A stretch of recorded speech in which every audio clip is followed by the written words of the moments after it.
ওয়াজিআ ইয়াউমাইদিন বিজাহান্নাম, ৭০,০০০ আগুনের শিকল দিয়া বাইদা ফেরেশতারা জাহান্নামকে টেনে হাসরের ময়দানে এনে দাঁড় করাবে।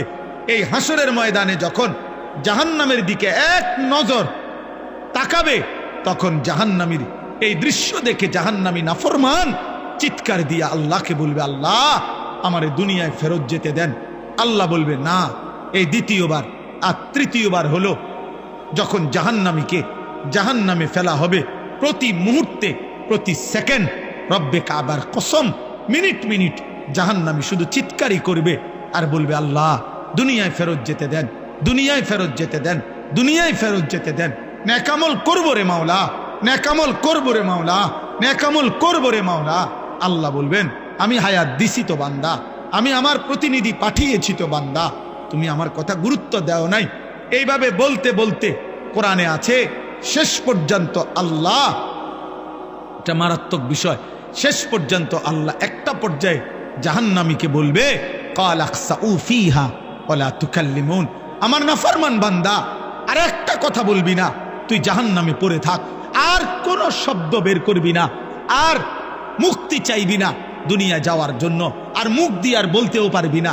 এ আল্লাহ যখন বলবে ওয়ালা তুকাল্লিমুন, হে বান্দা আর কথা বলো না, খোদার কসম তাফসীর মাআরিফুল কোরআনে লিখছে, তখন জাহান্নামীর জবান দিয়া আর কোনো শব্দ বের হবে না। এবার যা বের হবে তা হয় কুকুর নাই তো গাধার বিকট আওয়াজ। জাহান্নামীর জবান থেকে কুত্তার আওয়াজ বের হবে, গাধার আওয়াজ। এই জন্য রাত গভীরে দোস্ত আমার, কবরবাসীদের মৃত্যু, মরহুম মাওলানা সাহেবের মৃত্যু, আর এই আমাদের স্বজনদের মৃত্যু, এই সব মৃত্যুর কথা স্মরণ করে আমাদের এটা উচিত ভাবা, আমাদের গন্তব্য আমাদের আখিরাত, আমাদের গন্তব্য আমাদের কবর, আমাদের গন্তব্যই আমাদের চলে যাওয়া, আমাদের চলে যাওয়া। এই রং তামাশার এই দুনিয়ায় আমরা বেশি বাড়াবাড়ি করছি জানি। সবচেয়ে বড় কথা হইল আমাদের কিশোর যুবক অধিকাংশ নামাজ পড়ছে না, আর আমাদের বাপ চাচা দাদা মা, আমাদের অভিভাবকরা অধিকাংশই ছেলে মেয়ে বউ বাচ্চার ইমান আমল নামাজ, ওদের হালাল হারাম পাক নাফাক এটা নিয়ে কোনো যত্নবান নাই। সবাই ব্যস্ত বিল্ডিং দালান, ঘর বাড়ি, সোফা খাট ফার্নিচার, এই নিয়েই ব্যস্ত।